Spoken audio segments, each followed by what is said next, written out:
سقاة الأرواح، مداح النبي وآل بيته، جابوا ولا يزالون نجوع مصر وقراها، ساحات مساجدها العتيقة ومسارح قاعاتها الحديثة، ومعهم مالت قلوب المصريين. في الشمال يتقصون الدفء من ألحان الجنوب، ومن الشرق تقطع الكلمات صمت الصحراء في الغرب، وفي العاصمة الكل يذوب عشقا ومحبة.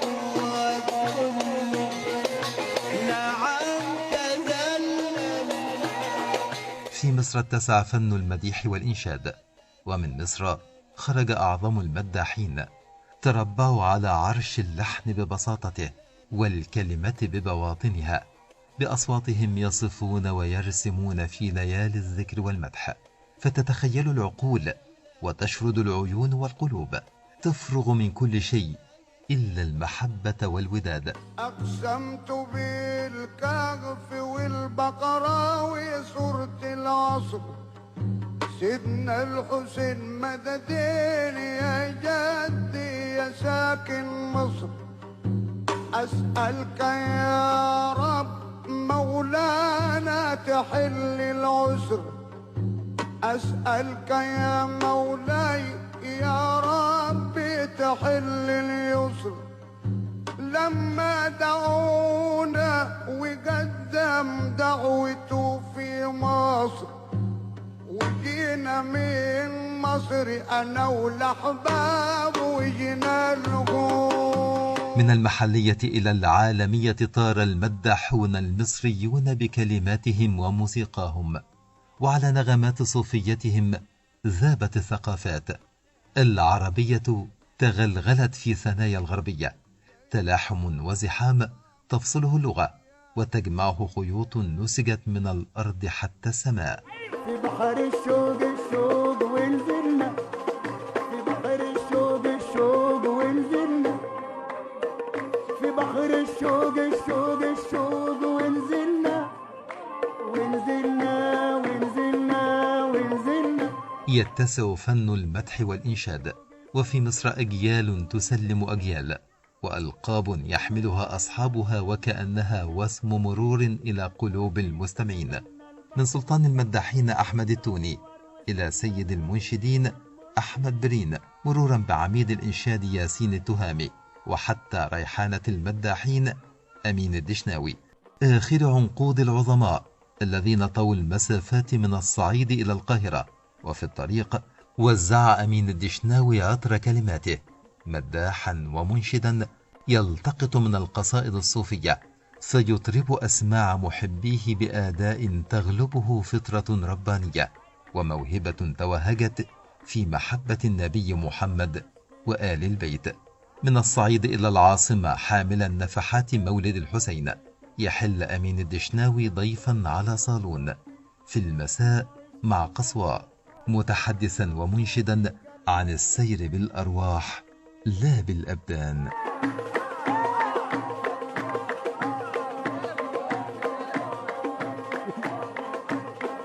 في بحر الشوق ونزلنا.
نسبة أدخلت سلمان بالنسب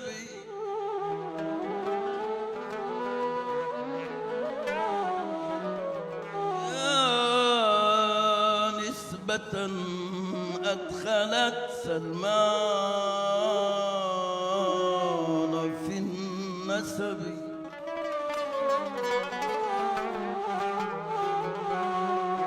أدخلت سلمان بالنسب أدخلت سلمان في النسب هذا قول رسول الله خير نبي سلمان منا سلمان منا سلمان منا بآل البيت ألحقه مع إنه فارسي ليس بالعربي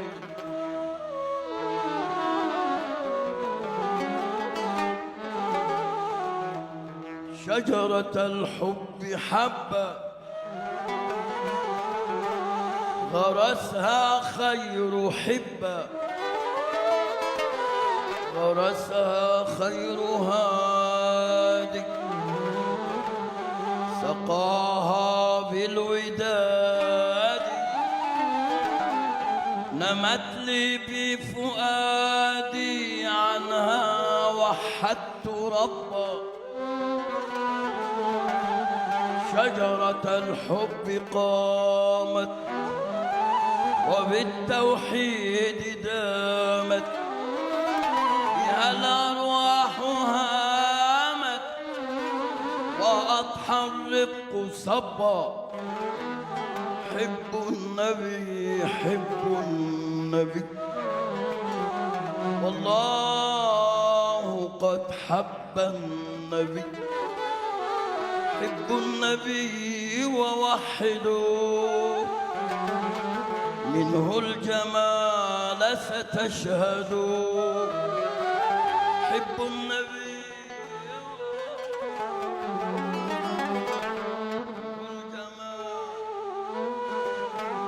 وبالمحبة توددوا والله قد حب النبي أهواه أجل أعشقه نار أهواه أجل أعشقه نار وفي حبه في حبه وفي حبه في حبه أنا أشد النغار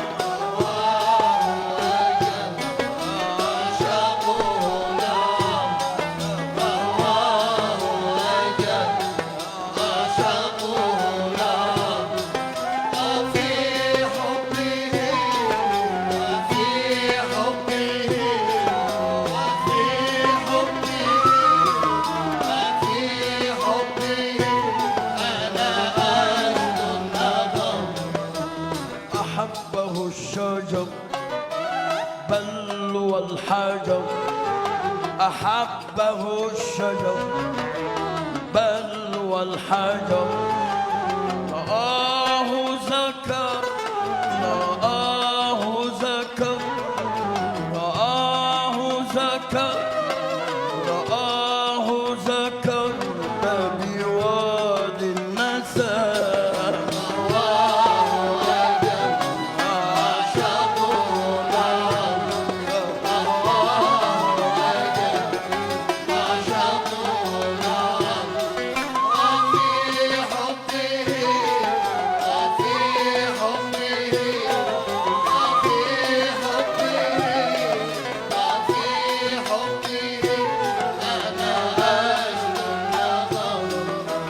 أحبه الشجر بل والحجر رآه ذكر بوادي السماء مداحه أنا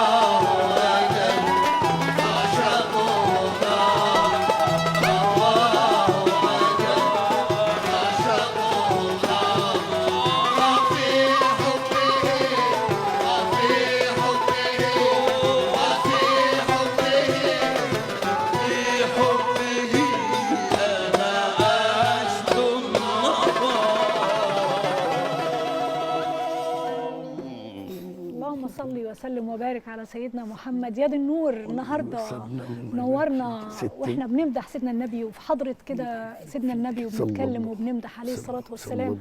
نورنا واحد من ملوك دوله المداحين، حكايه وحدوته مصريه من الصعيد لفرنسا لمسارح فرنسا للتكريمات في العالم كله، ولكن يبقى انه اسم وصوت سموه ريحانه المداحين.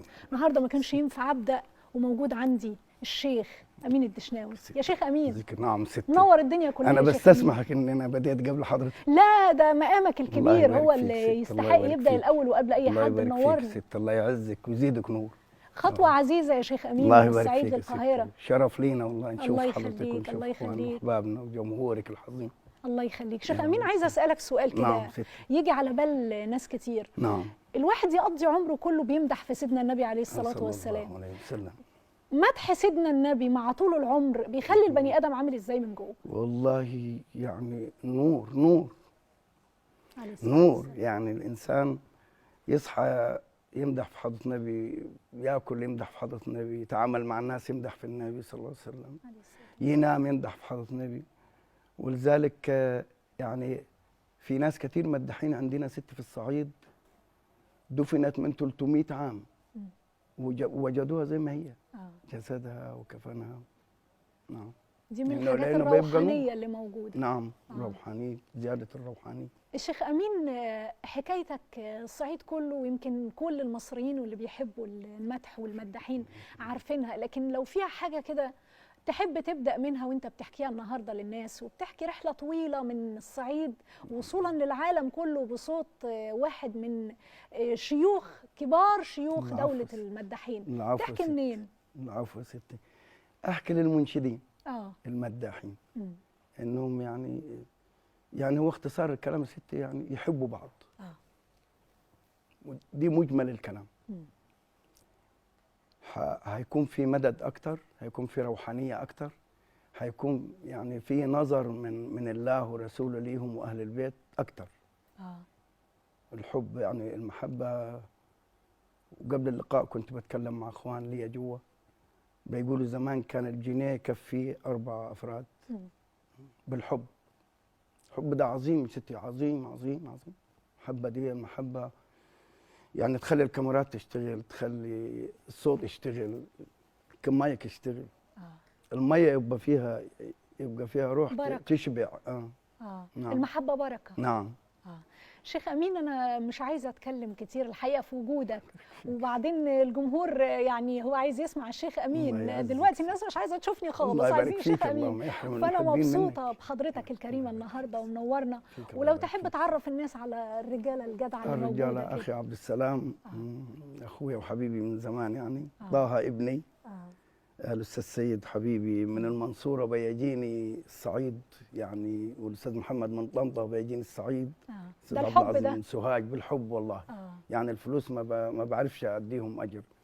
الحاجة منتصر من جنة، الحاج عبد الرحيم من جنة، علي بن أختي من جنة، أمين الدشناوي. يا دي النور. الله يبارك فيك. أشرقت الأنوار علينا النهارده يا شيخ أمين بصوتك الحلو. تحب تقول إيه تاني بقى؟ اتفضل يا شيخ. أقول يا ستي إن شاء الله. اتفضل.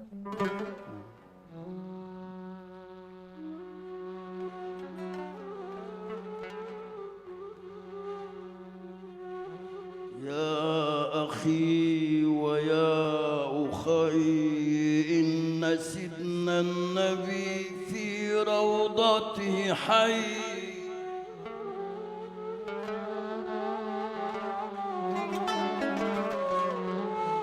حي حي قد قال أسمع كل من صلى عليه.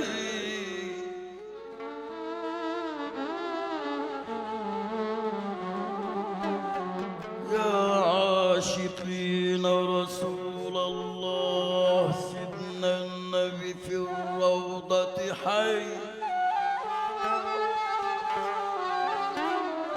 جاء حديث ما معناه، قال أسمع من صلى عليه.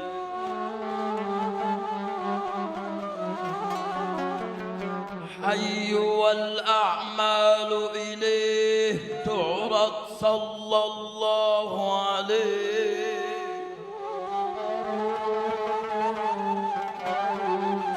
حن الجزع ونادى إليه يا محبوب تعال إليه. ومذهبنا أن رسول الله صلى الله عليه وسلم حي. ومذهبنا أن رسول الله صلى الله عليه وسلم حي. ومذهبنا أن رسول الله صلى الله عليه وسلم حي. رسول الله يأمرنا حنانك. رسول الله في القلب مكانك.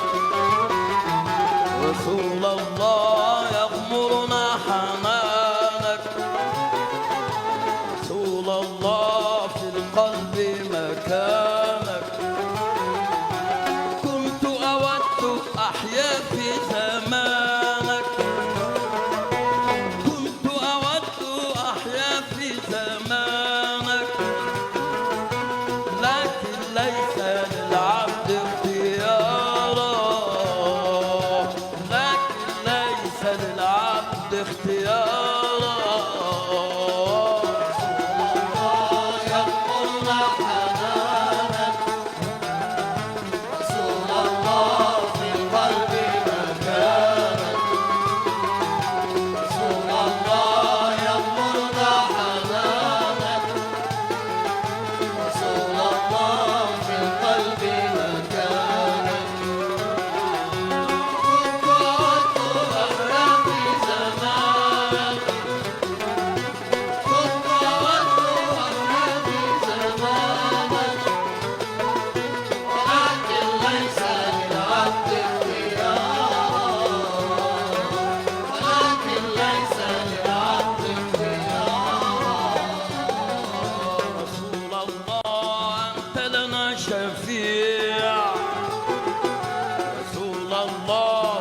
حصن المانع. رسول الله أنت لنا شفيع. رسول الله يا حصن المانع. هنيئا للذي نظر البقيع.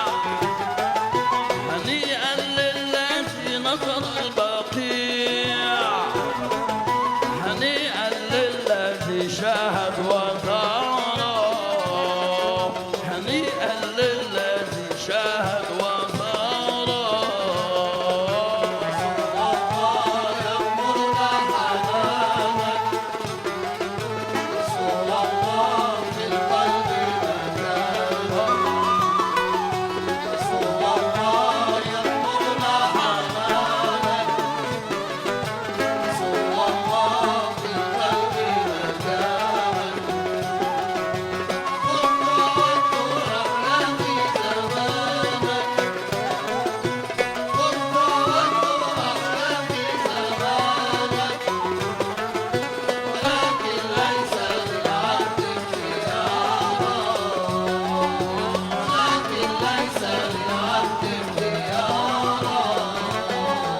حبيبي صاحب الوجه المليح من صلى عليك سيستريح. حبيبي صاحب الوجه المليح من صلى عليك سيستريح.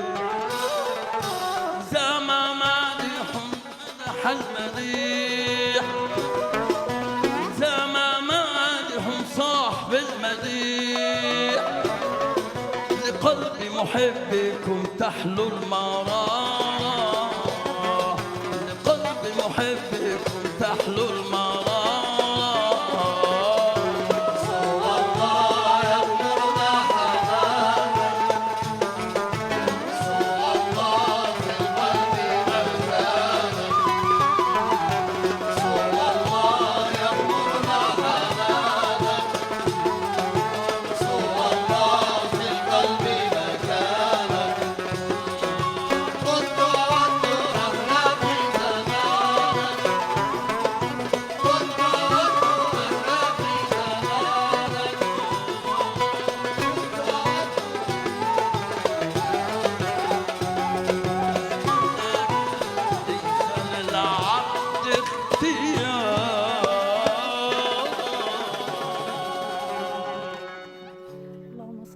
وسلم وبارك على سيدنا النبي وحبيبنا.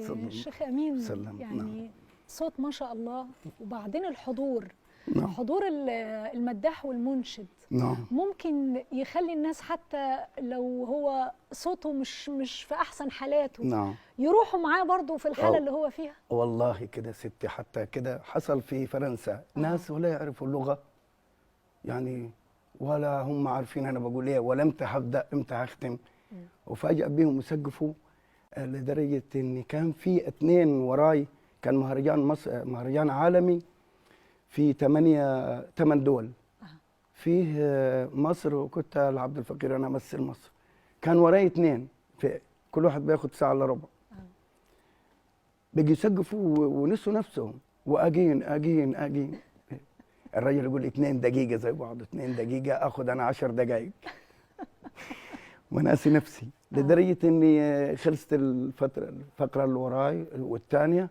وبعدين طلعوا بره المسرح، كانوا عاملين مسرح عائم في البحر، طلعوا صفوا صفين وبيجي يسقفوا تسقيف خفيف كده. يعني الحضور بيخلي، شوف الناس تعمل ايه، وعاملين لي دعوه، حاطين، انا حاطط ايدي على وشي كده، يعني هم ما يعرفونيش مين، اسمي بس. لما كنت بقول من شده الوجد والقول قلت حاجه لازم اقولها، فحطيت يدي على وشي فصرخوا سقفوا زغرتوا. ده الحضور. نعم.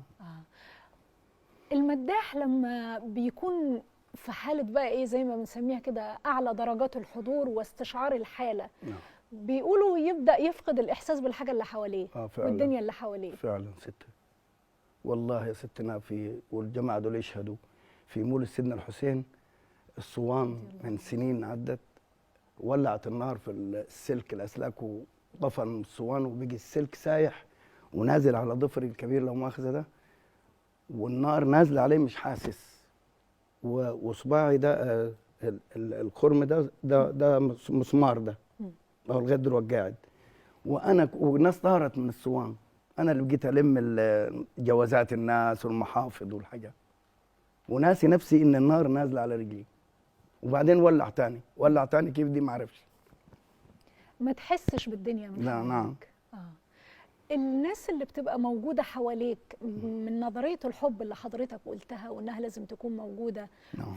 هي حتى في اي شغل تاني بتنجحه برضه، نعم. لكن تحس مثلا ان زي ما بيقولوا كده الكيمياء او الارواح بتتلاقى مع الفرقه والمنشد او المداح، ايوه ست، يعملوا صيت كبير قوي والناس تحبهم زي ما هم كده مع بعض. نعم. وفي ناس يبقوا حابين المداح او المنشد بس الفرق بتتغير معاه، هل ده بيأثر ولا لا؟ يعني ما تفضل مع فرقتك فترة طويلة وناسك، ولا عادي ممكن يبقى في ناس بتشتغل وناس بتروح وبتيجي والاسم بتاع المداح بس هو اللي موجود بيشيل الموضوع كده زي ما بنقول؟ نعم. هو بالنسبة للناس غيري أنا ستنا عادي، لكن أنا الناس المحبين لي يعني اللي بيحبوا يسمعوني بيحبوا يسمعوا الأستاذ سيد والأستاذ محمد، حاجة أساسية، عبد العظيم حاجة أساسية عن إخواننا، انهم يقولوا امبارح ما كانش والله الاستاذ سيد مش موجود، يسالوا عليهم. فكلام حضرتك كانك عايشه معانا. انا بسال بس. شيخ امين، رحلتك فيها حاجات كتير حلوه، لكن لو انت بتقول للناس احلى ما فيها ايه؟ احلى ما فيها الحب والله يا ستنا، والله طلعت بحب الناس. يعني انا اعرف ناس في الاردن، في فرنسا، في السويد، في بريطانيا، في حته اسمها تشيكوسلوفاكيا، يراسلوني جوابات قبل النت ده، ويبعتوا لي حاجات، هدايا، كاميرات وحاجات، ومش على ديننا. والله النت غير الموضوع لايه؟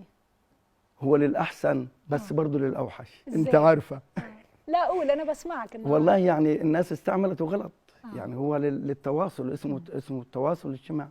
لا انا قصدي عليكم انتوا، كان ليه اثر ايجابي مثلا في انه الصوت يوصل لكل حته في العالم، حاجات زي كده، ولا ليه اثر سلبي انه بقت الناس ممكن تكتفي بالاستماع لمقاطع وحاجات وما تبقاش رايحه على الحضور بنفسها، حاجات زي كده؟ لا ستنا نفع والله. بدليل حتى امبارح انا كنت عايز اتصل بحضرتك او حد من المعدين، اساتذتنا المعدين، انهم يعملوا البرومو بتاع القناه، فقالوا البرومو في النهار بكره يعني في نفس اليوم. فبفتح الصفحه لقيت ملايين منتظره CBC، من النت. من النت يعني. سبحان الله. نعم. طب عشان الملايين بقى اللي مستنيه ومستنيه الشيخ امين، مش الله يبارك في مستنينا عمرك، احنا. يا ربنا يخليك لينا الله يا رب. يخليك، ما الله يحرمش يخليك. القناة تحب منك تقول ولا إيه أحبابك تاني؟ منك. الله يخليك. تحب تقول ايه تاني؟ نقول منورنا يا يا شيخ ستنا، امين. نقول يا ستنا زي ما احنا ان شاء الله.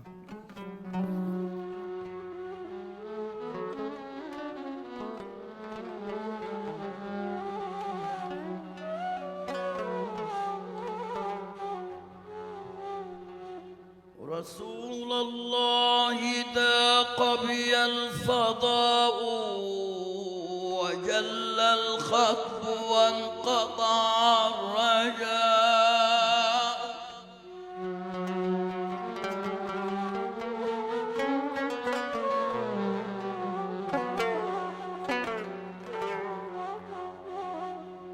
ضاق بي الفضاء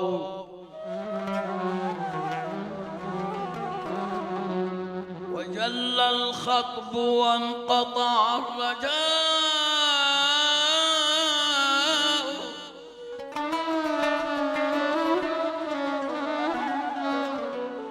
وجاهك يا رسول الله جاه، جاه عريض رفيع ما لرفعته انتهاء.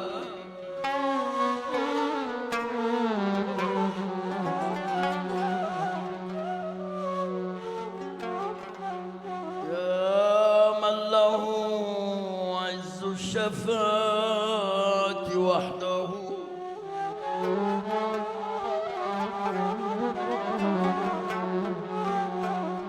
وهو المنزه ما له شفعاء.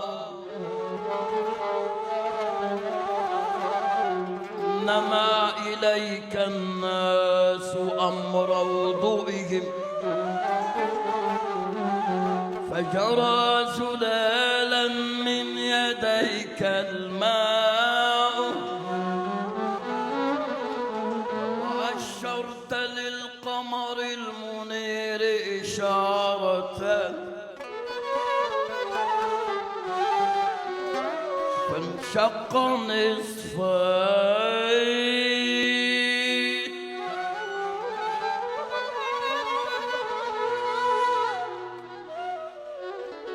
أو أمرك يا سيد الشفعاء، كل القمر في السماء مكسوف من الأنوار،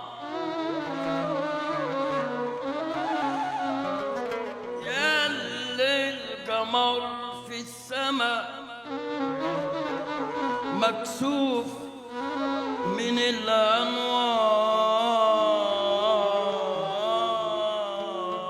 قالوا القمر في السماء، قلت القمر عندي، قلت القمر عندي. قالوا القمر في السماء، قلت القمر عندي، قلت القمر عندي. هو حبيب النبي في العندي والعندي.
نمدح النبي نشيله في العندي والعندي. تسلم تسلموا ومنورينا. ست الله يبارك في يا عمرك. شيخ امين وشك منور وفي نور كده ما شاء الله. بركتكم والله، بركة جيتي عندكم لا وياك لا ويا الأحباب. ده من مدح سيدنا النبي عليه صلى الصلاة الله عليه والسلام. وسلم. صلى الله عليه وسلم. عشرتك في مدح سيدنا النبي والحالة دي والناس اللي بتحبك، نعم.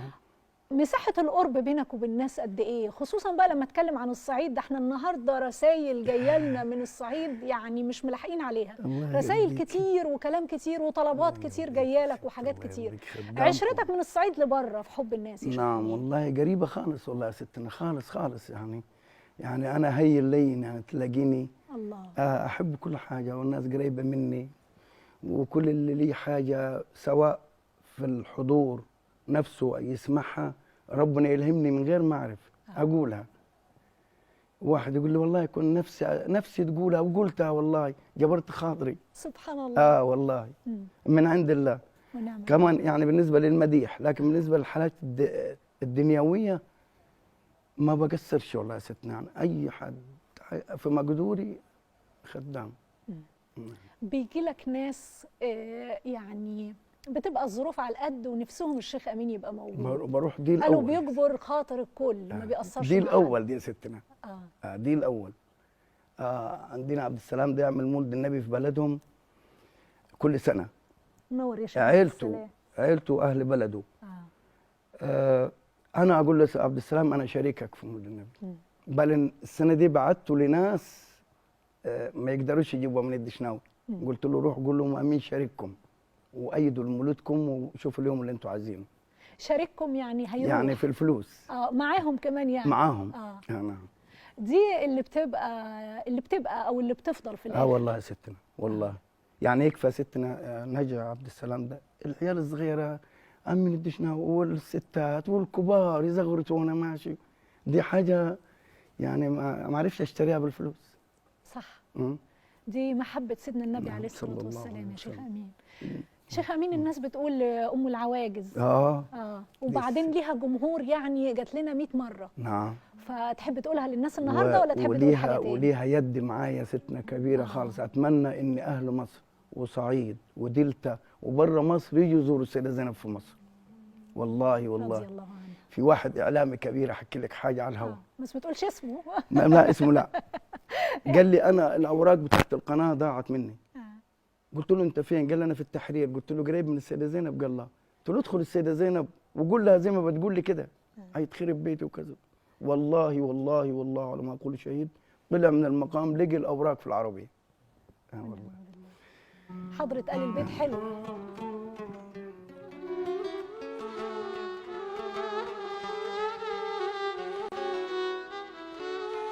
ست السيدة زينب جاءت بها الزهراء نحو سيدنا النبي سماها زينب.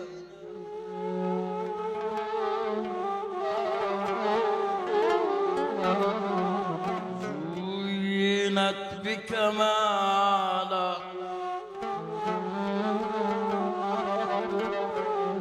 وفم النبي لفم الست مرسل قبلات ود كللت بجمالا نظرت له عرف النبي مرادها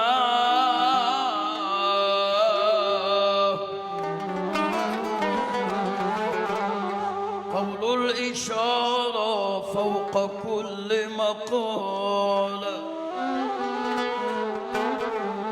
نظرت له أخرى فكان مجيبها هذا لك بل فوق هذا نوالا نظرت له أخرى تبسم سيدنا النبي قائلا هذا لجدك مقرنا برسالة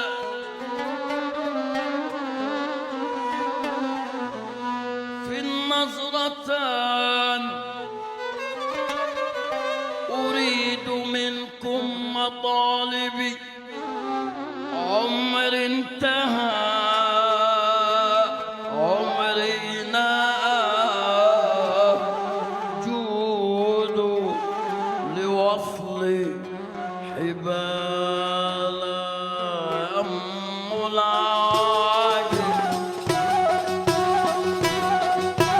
من جاك عائل أم العاجل من جاك عائل والله يرجع فائل عطفا علينا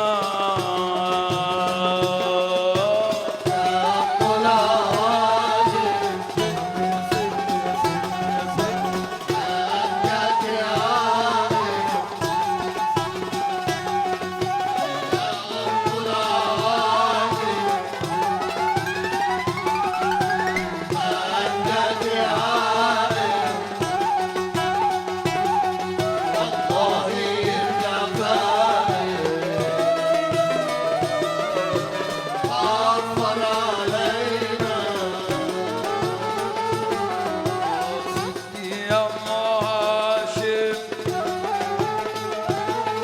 لا تقطع المعاشم يا كريمة يا هاشم لا تقطع المعاشم وردي عنا الغاشم من ليس له دينا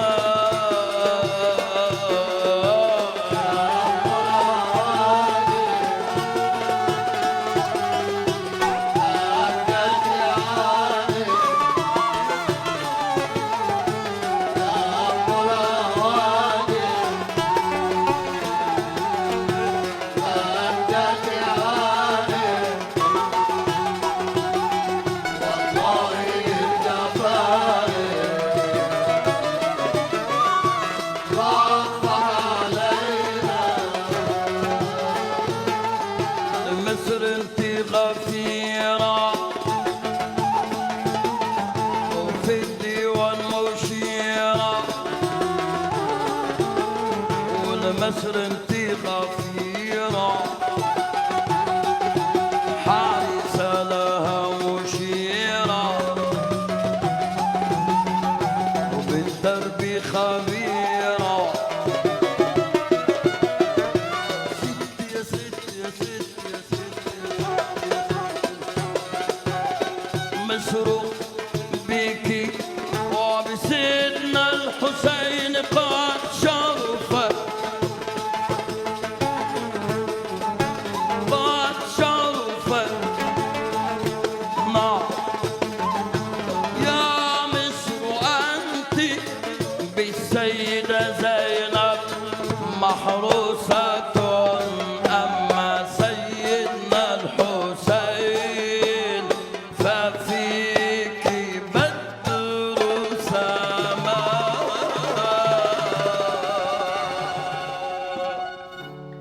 رضي الله عنها وعنه وعن آل البيت جميعا، وصلى الله وسلم على سيدنا محمد وعلى آله وصحبه وسلم.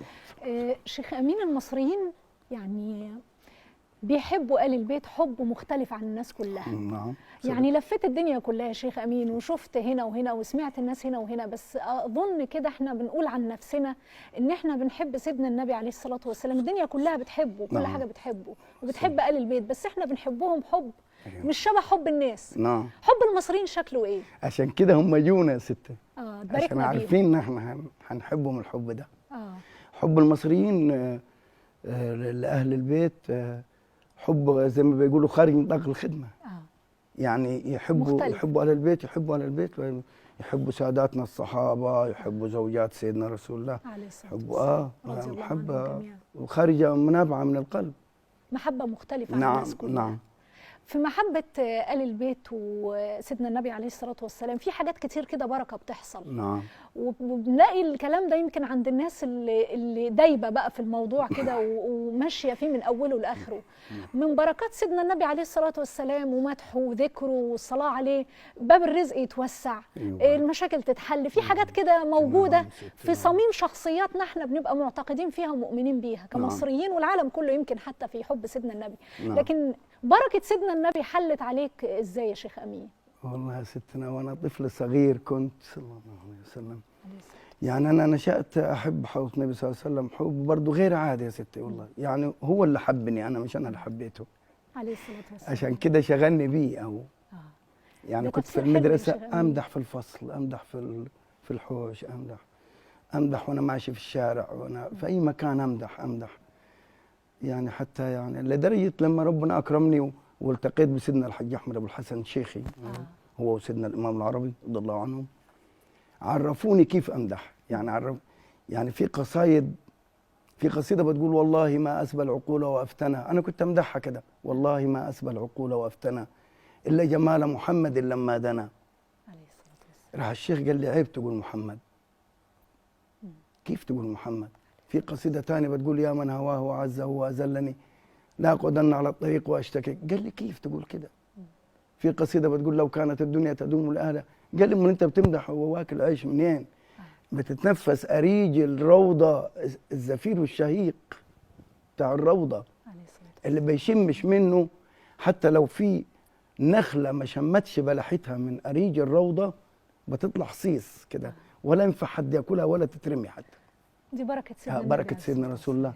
علموني كيف امدح، اختار الكلمات، انت يعني ما اتنقلش من كلمات لكلمات الا اذا عرفتها انا بقول ايه وفين. حتى شيخ امين، نعم. الناس بعت لك تحيه كتير وبعت لك سلامات كتير، والنهارده انا ما كنتش يعني عايزه اتكلم، كنت عايزه اسمعك بس لازم اسالك عشان تتكلم، فنورتني النهارده. ربنا يرضيك. نورنا كل الناس الرجاله المحترمه الجميله اللي نوروا الدنيا النهارده، وربنا يجعل مدح سيدنا النبي وبركه سيدنا النبي دايما حل عليكم يا رب وعلينا عليه الصلاه والسلام. وعليك ان شاء الله. الله يخليك يا شيخ امين، نورتني وشرفتنا. الله يزيدك، خطوه عزيزه وكلها بركه. الله يبارك في عمرك، وحضرتنا كده حضره عظيمه ما فيش احلى منها، حضره مدح سيدنا النبي عليه الصلاه والسلام. يرضى عليك ويخليك لينا ويبارك لنا في عمرك الله يخليك، الله يخليك ويديك الصحه، ودايما اسمك منور كده ومشرفنا دايما يا شيخ. ربنا يخليكم لمصر ويخليكم للعالم الوطن العربي كله والعالم. شيخ امين انا هسيبك بقى مع الناس، شوف تقول لهم ايه ويقولوا لك ايه. نورتنا، والاعاده هتكون 8 الصبح ان شاء الله. شكرا لوجودك، شكرا لوجودكم الكريم، اتشرفت بيكم. واسيبك للناس بقى، شوف هتقول لهم ايه. اختار بقى الختام معاك. اتفضل يا شيخ امين. اتفضل زي ما احنا. أهل المحبة أخذوا المحبة، ما خلوا حبة، لولا المحبة ما نالوا حبة، نور المحبة يضيء قلبا.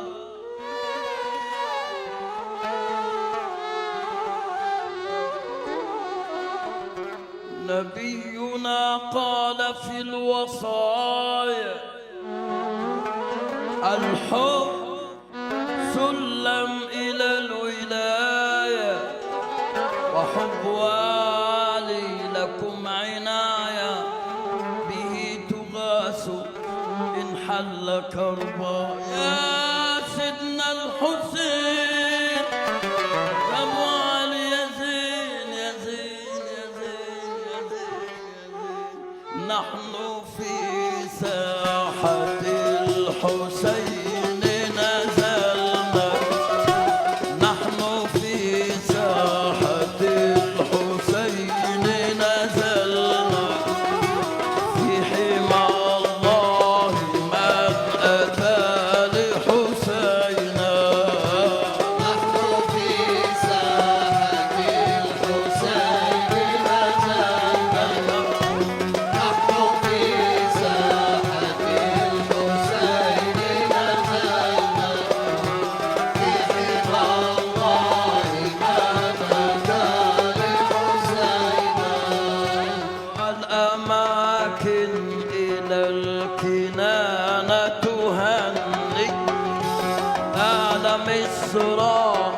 جاء من نبعني قال خير الورى حسين.